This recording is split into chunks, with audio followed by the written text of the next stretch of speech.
La doctora Iraima Larreal es médico especialista en medicina interna, egresada de la Universidad del Zulia, además es doctora en ciencias médicas. Es fellow en virología clínica VIH-Sida en una universidad en Barcelona, España. Además, tiene estudios en salud pública y en administración de programas de salud, esto obtenido también a través de sus estudios en la Universidad de Zulia. Investigadora de la sección de virología del Instituto de Investigaciones Clínicas, doctor Américo Negrete, profesor titular de la Universidad del Zulia. El currículum de Iraima es bastante largo, así que lo voy a resumir. Tiene aproximadamente unas 117 comunicaciones en congresos nacionales e internacionales, 26 publicaciones en revistas tipo A. Además, es conferencista nacional e internacional.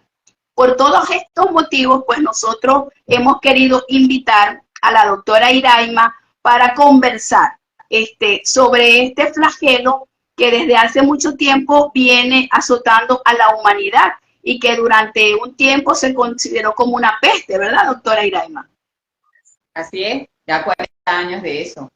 40 años. Yo quisiera empezar esto porque tú sabes que todas las fechas conmemorativas tienen un porqué. Por ejemplo, el 14 de noviembre tiene que ver con el descubridor de la insulina y así sucesivamente, pues todas las fechas conmemorativas que en cuanto a salud se refiere tienen un porqué. ¿Por qué el 1 de diciembre es el Día Mundial de la Lucha contra el VIH-Sida? Bueno, yo le diría porque hace más de 40 años, cuando empezaron a aparecer los primeros casos de una infección que parecía viral, pero que no se conocía todavía en la gente, que era principalmente un grupo de pacientes, sobre todo hombres que tenían sexo con hombres, y de ahí vienen todos los estigmas y la discriminación. Sin embargo, más adelante se determinó que era por el virus, el VIH, y fue en ese momento del descubrimiento del virus, y posteriormente, un año después, ya se dijo que era un síndrome de deficiencia adquirida, pero es por esa fecha del descubrimiento del virus cuando se empieza la lucha contra el SIDA, a esta fecha. Estamos en el 2023. ¿Qué referencia nos podrías hacer acerca de cómo están esos números en Venezuela y en nuestra ciudad? Tenemos casi 40 millones de personas en el mundo y 2.8 millones están en Latinoamérica. Estamos después de África y hacia nosotros Latinoamérica ocupa ese lugar tan importante. Venezuela tiene muchos años dándonos un registro de unas 150.000 personas. Sin embargo, sabemos, como tú dices, de los problemas de registro que tenemos en el país. Ahora, en cuanto al estado Zulia, se habla de una cifra alarmante de más de 100.000 personas, porque el estado Zulia ocupa uno de los principales lugares. Pero fíjate que hace muy poco... Iraima, que estamos de primero también en eso. Sí, el estado Zulia siempre ha ocupado uno de los principales lugares, sobre todo Caracas, la capital, y el estado Zulia ocupan los primeros lugares. Y no solamente eso, Yoleida, sino que lo que más nos preocupa en los últimos años es la cantidad de mujeres. Recuerda que uno de los problemas que tenemos en tu registro es que no tenemos muchas oportunidades para el diagnóstico. Entonces, ¿a quiénes les hacemos nosotros pruebas diagnósticas casi en forma obligatoria? A las mujeres.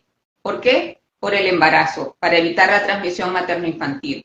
Entonces, hasta diciembre del 2022, el año pasado, teníamos registradas 1.859 mujeres en el estado Zulia, infectadas con VIH. Y que solamente en los años de pandemia se registraron en el programa más de 500 mujeres. Entonces, fíjate lo importante que es, cómo ha crecido el número de mujeres con VIH en el estado Zulia.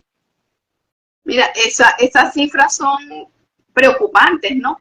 Porque en nuestra sociedad, a pesar de que el hombre tiene un papel preponderante en nuestra sociedad, la mujer ejerce un papel fundamental en la crianza, en la familia, inclusive últimamente en el mantenimiento de los hogares a través de su trabajo.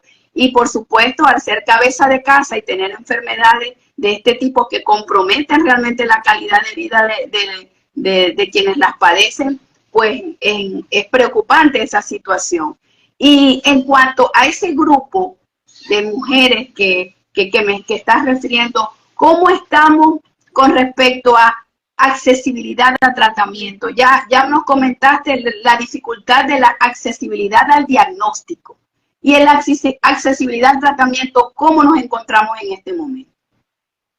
Mira, luego que se descubrió el virus y se describió la enfermedad, los antirretrovirales aparecieron bastante rápido, pero al principio teníamos la sidopudina y teníamos medicamentos que tenían muchos efectos colaterales, por lo tanto no había buena adherencia.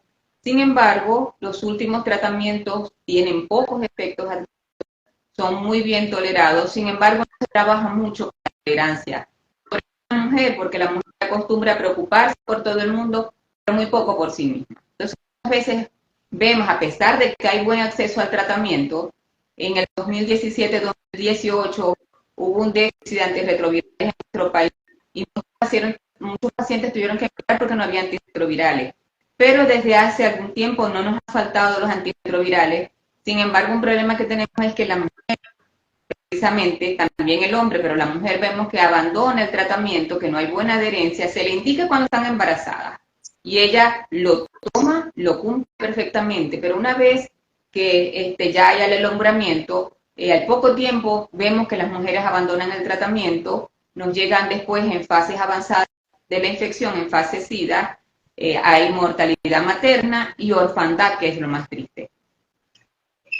Tú sabes que como nos está escuchando público general, no solamente personal de salud, escuché que dijiste VIH y después dijiste fase SIDA. Sería conveniente que nos hicieras una aclaratoria acerca de qué es lo que a qué es lo que te refieres cuando dices VIH y fase SIDA, para quienes nos escuchan, pues entiendan mejor de lo que se trata.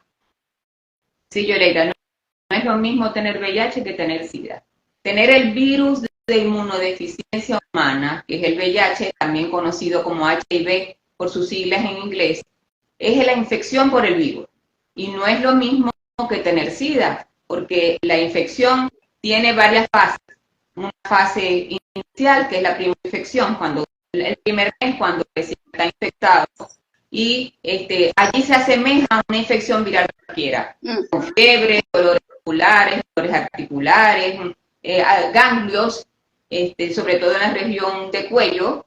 Eso pasa el primer mes y cae en una fase latente donde no hay síntomas, pero el virus está y se transmite, principalmente por relaciones sexuales, por transfusión de la madre al hijo, pero pasan muchos años, entre 5 y 10 años, para que se presente esa fase avanzada de la que te estoy hablando, que es la fase SIDA, que para mí no es fase terminal, es una fase avanzada de la infección, y es cuando aparecen todas esas infecciones por otros agentes, hongos, parásitos, bacterias. Es cuando empezamos a ver al paciente en desgaste con pérdida de peso, diarreas, neumonía, que ya allí es más fácil diagnosticar, pero está bastante avanzado. Entonces, disculpa que te interrumpa. ¿Podrías hablarnos un poquito más de esa fase inicial? Tú sabes que muchas veces tenemos enfermedades y en este momento que estamos abarrotados de virus por todas partes, de eso sabes tú. Podemos tener síntomas muy similares a los que te estamos diciendo y básicamente no prestarle mucha atención. ¿Qué debería de hacer un paciente? Un sujeto, un individuo que tenga ese tipo de manifestaciones clínicas. Y me gustaría que puntualizara en esa fase inicial qué es lo que el paciente puede presentar. Nos está viendo, estoy viendo por el chat que nos están viendo personas de otros países y nos están viendo amigos de otras partes que no son médicos. Y en realidad estos lives son importantes para educar de buena mano al paciente. Tú sabes que ahora los medios de comunicación y este tipo de modalidades se utilizan mucho para generar contenidos y enviar información, pero a veces, muchas veces, esa información no es validada y no es la adecuada. Sí, Yoleida, me parece sumamente importante tu pregunta, porque estamos en un país tropical y estas áreas tropicales y subtropicales tenemos muchos virus, sobre todo arbovirus, virus transmitidos por artrópodos, por zancudos, y sí se asemeja mucho el síndrome retroviral agudo a alguna de esas infecciones. En los países, por ejemplo, en los países europeos, cuando un paciente llega con edema, fiebre, ganglios o adenopatías o aumento de volumen en el alveolo del cuello, ellos piensan rápidamente, por supuesto, hay que tomar en cuenta la epidemiología del paciente, ¿no? Es decir, cuáles son sus riesgos, si es un grupo de riesgo o no. Pero cuando tú me preguntas, yo pienso en ese diagnóstico diferencial con otros virus, entre ellos, dengue, virus, Epstein-Barr, toxoplasmosis, que es parasitaria, pero también se parece. Entonces, tenemos que pensar siempre en un paciente con esos síntomas generales, tenemos que pensar en VIH y tenemos que buscar hacer el diagnóstico. Claro, la historia clínica siempre nos ayuda mucho con eso, ¿no? Cuando vemos los antecedentes. Las relaciones clínicas son básicos y pensar siempre en la posible infección. Sí, por eso te pedí que recalcara sobre esa parte, porque es importante, pues, que inclusive estudiantes que estoy viendo que se están conectando en este momento también, pues conozcan de que esos síntomas que pueden ser generales deben ser realmente investigados. Y después de esa fase inicial, que viene la fase latente, donde la gente siempre tiene este temor, no, es que en esa fase no me dan síntomas, pero yo contamino esa ventana serológica que se puede presentar. Todas esas cosas, esa fase es tan importante porque generalmente ahí es donde se contamina la mayor cantidad de personas. Así es la más larga y la más peligrosa porque es silente, es decir, casi no nos produce síntomas. Entonces siempre, por eso se recomienda que los grupos de alto riesgo hagan la prueba por lo menos una vez al año, así como hacemos despistaje de diabetes, así como tomamos muestras de tensión arterial. Se recomienda que estos pacientes se hagan, por ejemplo, en otras partes se acostumbra a hacer la prueba de VIH, hay el acceso en supermercados, en farmacias, de pruebas rápidas y se pueden hacer autotest y hacerse la prueba cada 3, cada 6 meses o una vez al año por lo menos en todas aquellas personas de riesgo, pero el acceso al tratamiento es muy importante en esta fase. Esa ventana serológica, ya con las últimas pruebas diagnósticas tenemos menos problemas. ¿Por qué? Porque las últimas pruebas, las de cuarta generación, nos miden el antígeno P24. Es el antígeno P24, es lo más reciente, lo que se detecta en sangre más reciente del virus. Es decir, no tenemos que esperar que aparezcan los anticuerpos, que era cuando hablábamos de la ventana serológica. Exacto. Esa es la diferencia entre una tercera y una cuarta generación. Que en la cuarta generación nosotros podemos hacer con pruebas de cuarta generación, tanto rápidas como de lisa, podemos hacer el diagnóstico más temprano, porque con el antígeno P24 ya lo podemos detectar a los 15 días después de haber sido infectado.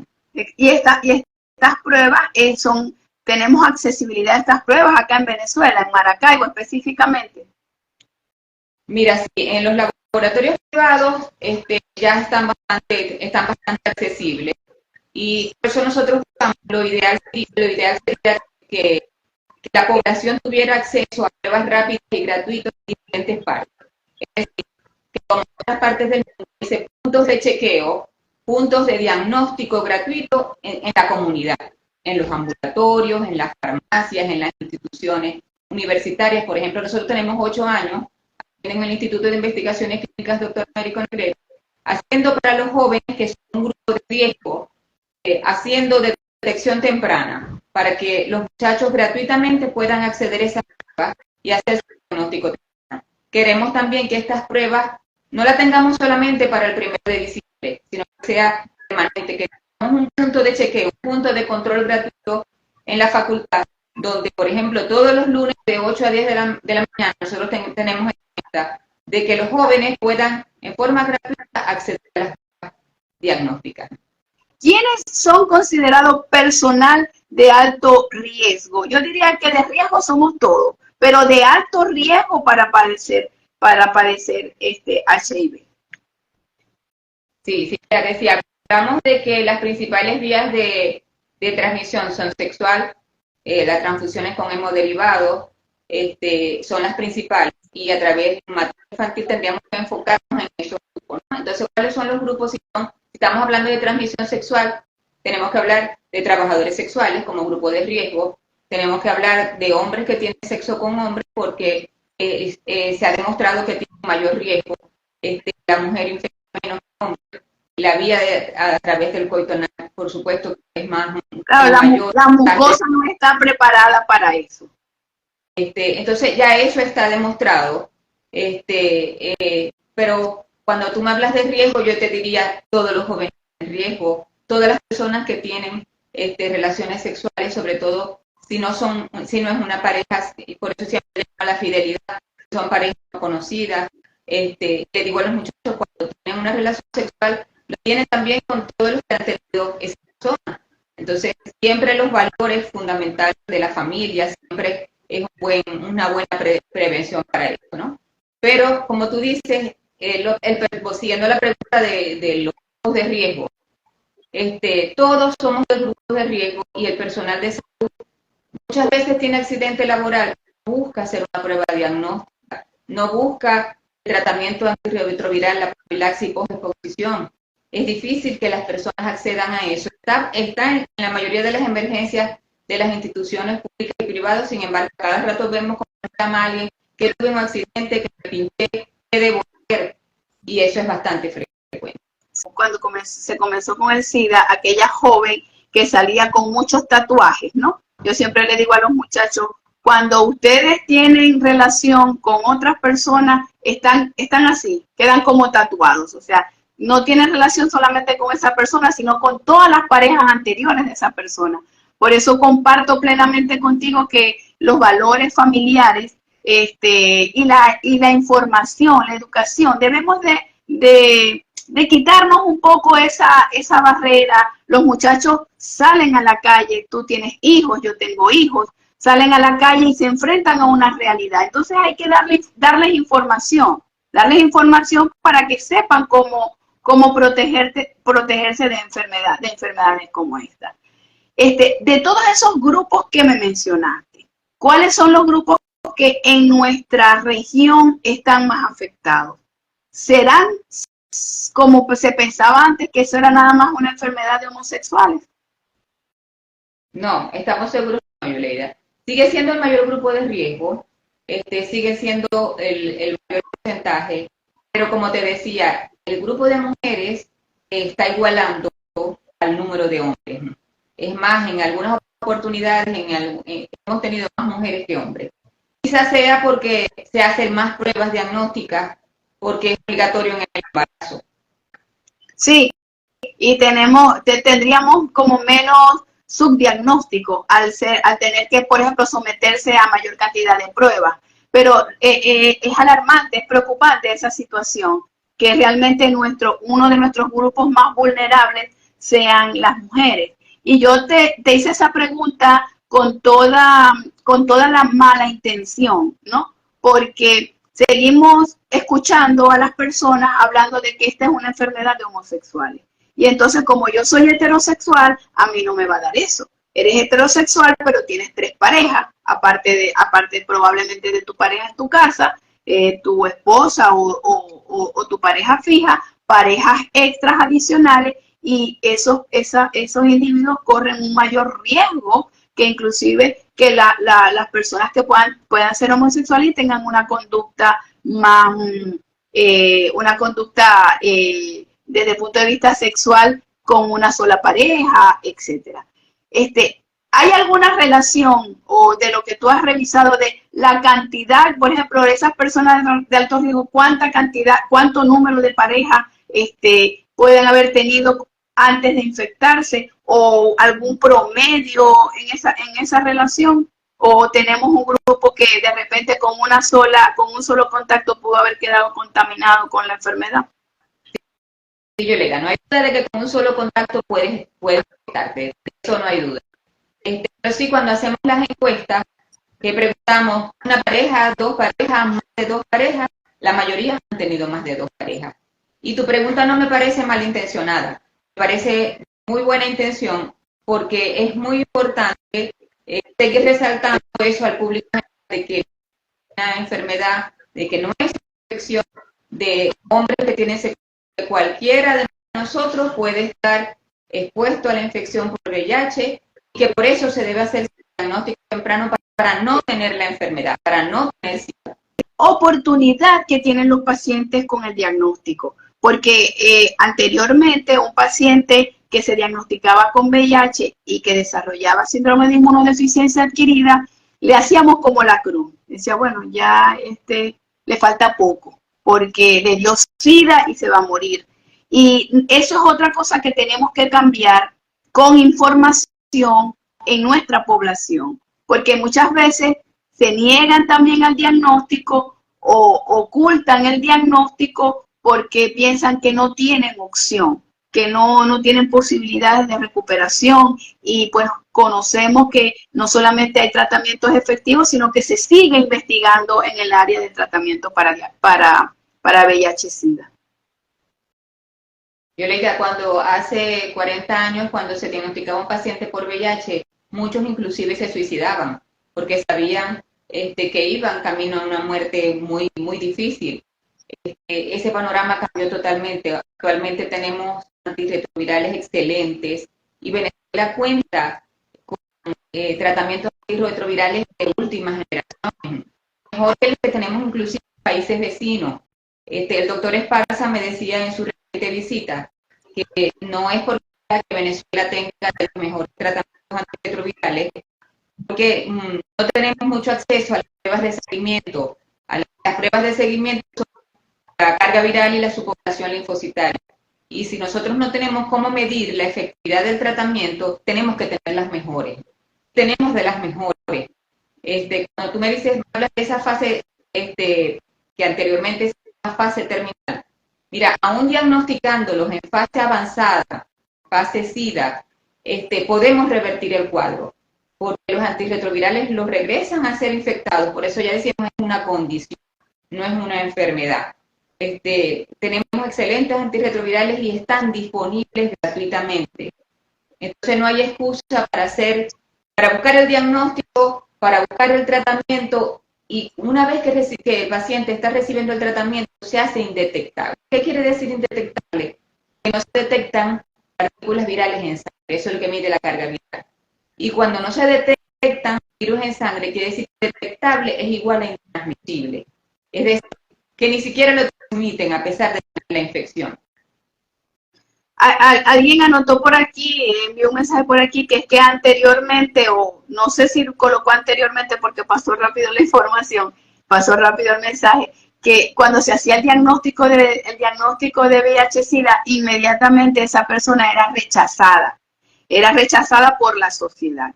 Y ciertamente recuerdo de personas en el hospital donde laboramos, personas que eran abandonadas en el hospital por el grupo familiar cuando se les hacía el diagnóstico. ¿Qué experiencia has tenido tú en cuanto al abordaje psicológico, inclusive psicológico y dentro del grupo familiar de las personas con diagnóstico de VIH-Sida?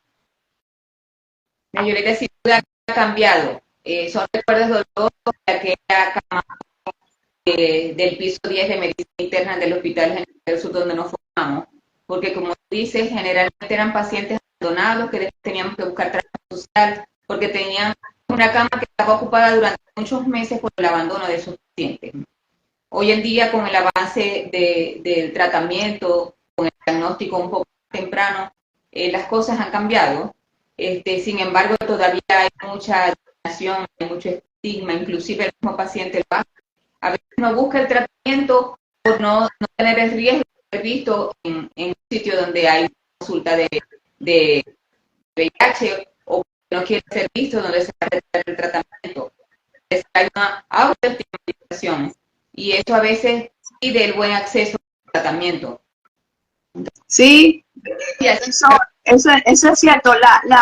La visión del individuo como portador de esa condición, muchas veces el que realmente se estigmatiza es el paciente. No vamos a llamar paciente, el sujeto, la persona con la infección, porque hace como una retrospectiva y piensa de repente en qué hizo o qué no hizo, y realmente eso hace que llegue tarde al tratamiento o que no utilice el tratamiento en la forma indicada. En esos pacientes que tú llevas en la consulta, el porcentaje de adherencia al tratamiento, más o menos, ¿cuál es? Mira, yo le aquí no hay estudios de investigación que nos midan la adherencia. Sin embargo, nosotros, por ejemplo, te puedo poner el número, si quieres número, si quieres cifra, ¿no? Cuando te decía que teníamos 1.859 mujeres en el estado Zulia infectadas con VIH registradas en el programa. Sin embargo, cuando sacamos cuenta de un año a otro, se nos pueden perder, por ejemplo, 100 mujeres. Y decimos, ¿dónde están? Se fueron del país, abandonaron el tratamiento, se nos pierden. Y como te decía, eso es mortalidad materna y orfandad. Pero así como hay mujeres, también hay muchos hombres que abandonan el tratamiento. Yo creo que infección en forma vertical con el feto, con el recién nacido. Así es. Podemos hablar un poco más de esto, sin embargo, como la invitación es de la Sociedad Venezolana de Medicina Interna, sociedad a la cual pertenezco y de la cual me siento orgullosa, nosotros tenemos un papel fundamental en eso que tú estás diciendo, de la adherencia. Que si bien es cierto que el paciente se autodiscrimina, muchas veces el personal de salud también lo hace. Y cuando, por ejemplo, yo le doy formación al personal de salud sobre accidentes laborales, sobre riesgo, noto que hay un poco de rechazo aún. Me decían, por ejemplo, no, que tienen que decirme, un camillero me decía, tienen que decirme cuando voy a trasladar a un paciente con SIDA porque corro mayor riesgo. Y yo le decía, mira, más riesgo corre cuando trasladas a un paciente con una neumonía, sin mascarilla, porque la transmisión es diferente. Entonces, fíjate el rechazo que hay en el personal de salud, inclusive médicos, quieren tratar o quieren operar a un paciente si las cosas han cambiado, porque una vez que el paciente, como te decía, ya es indetectable, el riesgo es muy bajo. Entonces, nosotros formamos parte de esos cambios. No podemos discriminar al paciente con VIH-Sida. Al contrario, tenemos que ayudarlo. Es muy triste ver a una joven de 14, 15, 16 años, como las veo, dicen, ya se acabaron mis sueños, se acabó mi vida, y ya yo tengo un sello para toda la vida. Y cuesta cambiar eso porque hay varias etapas. Tú me preguntabas que cómo abordaje psicológico. Mira, pero tiene que ser multidisciplinario. Sí, el concepto de equipo de trabajo es algo que estamos manejando, donde el internista es ese centro como nuestro logo, ¿no? Pero que es importante siempre ayudarnos con esas áreas especializadas que hacen esa integralidad en la atención del paciente. Y la parte psicológica, de familia, de los pacientes que se les hace el diagnóstico, tiene que ser abordada tempranamente para el paciente y para el grupo familiar, porque son diagnósticos que muchas veces cambian la dinámica familiar y pues afectan efectivamente el entorno, ¿no? Y bueno, como internista nos corresponde ser apoyo también para el grupo familiar y por supuesto el sostén de ese paciente en la parte de manejo de tratamiento, de complicaciones. ¿Cuáles son estas complicaciones que puede tener ya el paciente que tiene infección por VIH, que desarrolla síndrome de inmunodeficiencia adquirida? Tiene una cantidad de patologías que pueden abrumar al paciente o abruman al médico inclusive a veces por lo difícil del manejo. recordemos que con VIH hay dos cosas importantes en esta fase, que son las infecciones oportunistas, que muchos conocemos, y que son las infecciones del sistema nervioso central, las meningitis, las encefalitis, inclusive la por VIH, que muchas veces hace que confundamos el diagnóstico inicial. Las neumonías, las diarreas, todas esas infecciones oportunistas que ya conocemos y que allí es un poco más fácil hacer los diagnósticos. Claves para el diagnóstico de esa fasecita. Por ejemplo, nos llega un adulto, ¿qué empezó a hacer? Pensemos en VIH, porque es bastante frecuente. Entonces no se nos olvide de eso, porque hay patologías del adulto que nos llevan a pensar en un paciente con SIDA. Y lo otro son las neoplasias. Es decir, las infecciones oportunistas y las neoplasias son como las banderas del síndrome de inmunodeficiencia adquirida. Y estas neoplasias muchas veces no las asocian a la infección por el VIH. Vamos a retomar el papel del internista en el tratamiento del paciente con VIH. La cardiopatía no vamos a buscar, no vamos a evaluar solamente el síndrome diarreico, sino que siempre vemos al paciente como un todo. Y eso nos permite a nosotros abrir ese abanico de posibilidades de las que nos hablamos de edad pequeña. Decía, siempre hagan el diagnóstico diferencial, porque eso es sumamente importante. Hacer el diagnóstico clínico quizás no sea tan difícil como seguir evaluando esos pacientes, porque nosotros tenemos una serie de pacientes, cuando hay los tratamientos antirretrovirales, la vida de estos pacientes se alarga, y así como les acabo de hablar de que tengo pacientes de 14, 15 y 10 años, también tengo pacientes de 80 años con VIH. Entonces, ese paciente, aquí decía que fue un rol muy importante el internista, porque trabajamos no solamente con VIH, sino con todas las comorbilidades que tienen nuestros pacientes, porque están investigados gracias al tratamiento antirretroviral. Esta es la transmisión vertical, la transmisión infantil es en el momento del embarazo, por eso buscamos hacer el diagnóstico y colocar tratamiento.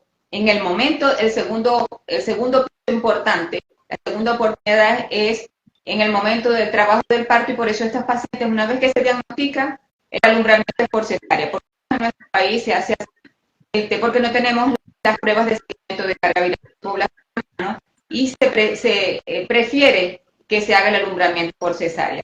La tercera, que es a través de la lactancia materna, y siempre vinculamos a estas pacientes con la Fundación Conocen para seguir dando el nacido, que ha tenido muy pocas probabilidades de infectarse si la madre ha recibido tratamiento durante el embarazo y ha nacido a través de la cesárea. Las conclusiones finales de este live. Para estas conclusiones finales, hay una estrategia que la Organización Mundial de la Salud, el Fondo Mundial y la UNISA, de una estrategia que se llama la meta de 3-3. Podríamos hablarnos de eso, de qué es lo que se quiere con estas metas del 95% de las personas con diagnóstico. ¿Podríamos hablarnos un poquito de eso? Sí, Yoleida. Esto lo que nos quiere decir es que pretendemos que el 95% de las personas que estén infectadas sean diagnosticados. ¿Por qué? Porque queremos que el 95% de esas que son diagnosticados sean tratados, reciban terapia antirretroviral, para que el 95% de esos que son tratados sean indetectables, porque es la manera de cortar la cadena epidemiológica para que no tengamos más infectados, para que no tengamos más SIDA, porque en los países desarrollados ya no hay SIDA, y nosotros tenemos mucha gente todavía muriendo de SIDA. Sí, fíjate lo que estás diciendo, que no tienen SIDA, no es que no tengan HIV, sino que no tienen síndrome de inmunodeficiencia adquirida. Y eso es importante porque eso es lo que nos abarrota el hospital con pacientes con largas estancias hospitalarias, porque tienen infecciones, infecciones por patógenos poco frecuentes y que a veces no responden adecuadamente al tratamiento. Estoy en los... Están en fases avanzadas. En fases avanzadas es mucho más difícil recuperarlo. El paciente que llega desnutrido, ¿verdad? Con encefalitis. Sin embargo, yo le diría que se recuperan. la mayoría se recuperan con tratamientos antirretrovirales. Claro, lo que quisiéramos es que nadie llegara a esta fase una vez que están diagnosticados temprano, sean tratados y sean indetectables para que no transmitan. Entonces, una de las estrategias que tenemos que hacer es continuar con actividades de este tipo, donde la comunidad en general sepa que hay formas de detectar tempranamente el VIH y que hay formas de tratarla. Las personas preguntan, ¿el HIV se puede curar? Mira, Yolanda, hasta ahora tenemos muy pocos casos curados. Cuatro pacientes, uno de ellos venezolano. Vive en Londres, se diagnostica infección por VIH, pero se les ha diagnosticado en fases avanzadas, donde han tenido enfermedades hematológicas, han tenido neoplasias, linfomas, leucemias, y se les ha realizado trasplante de médula ósea como tratamiento para su enfermedad hematológica, y se han hecho trasplantes con células madre, de diferentes maneras para sacar el virus de los reservorios. Es decir, ¿cuál es uno de los principales reservorios del virus? Es decir, el antirretroviral me quita el virus de sangre, pero él tiene unos escondites secretos, que es lo que nosotros llamamos reservorios virales, sitios santuarios. Es decir, él se esconde en algunos sitios donde el tratamiento aún no ha podido llegar, y por eso no hemos encontrado la cura. Entonces, esos pacientes que hasta ahora han sido declarados como curados, es porque se les ha hecho trasplante de médula después de una enfermedad de cáncer hematológico, se les ha hecho trasplante de médula ósea, y después de ese trasplante de médula ósea no se ha detectado el virus a pesar de quitarles el tratamiento antirretroviral. Pero eso es un seguimiento y un tratamiento que no es convencional.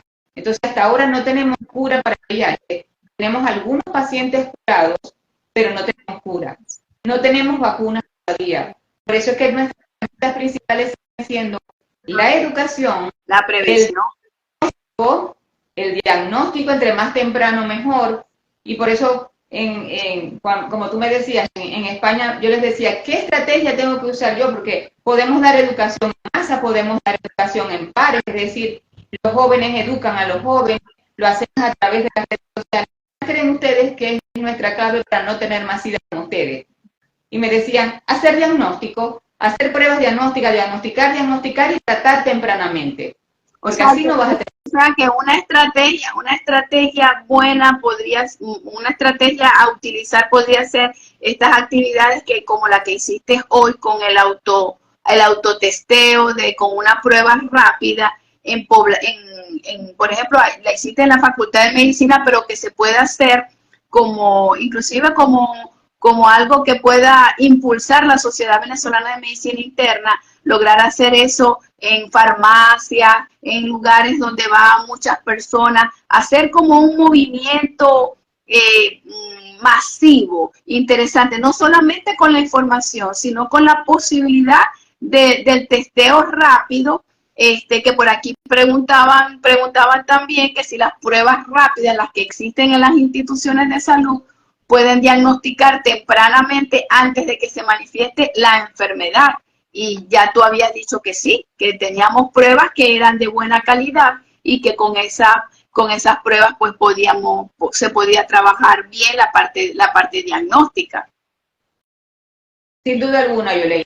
Yo creo que la mejor estrategia de prevención es la combinada. Es decir, damos educación y damos acceso al diagnóstico, y una vez que tenemos el diagnóstico, acceso al tratamiento.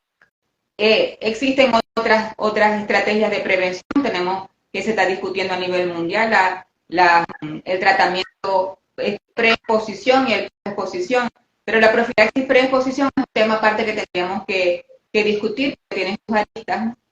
Sin embargo, yo creo que es muy buena, se está utilizando mucho en el continente africano, y aquí también se está llevando una prueba piloto. Sin embargo, ese es un tema bastante amplio, pero lo que tú acabas de decir de que la Sociedad Venezolana de Medicina Interna abanderara ese proyecto sería magnífico.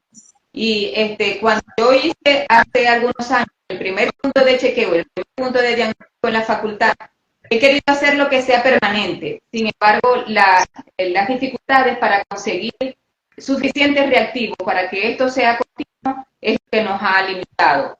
Pero eso sería lo ideal, que todas las instituciones públicas y privadas y todas las farmacias brindáramos a la población ese diagnóstico temprano y gráfico.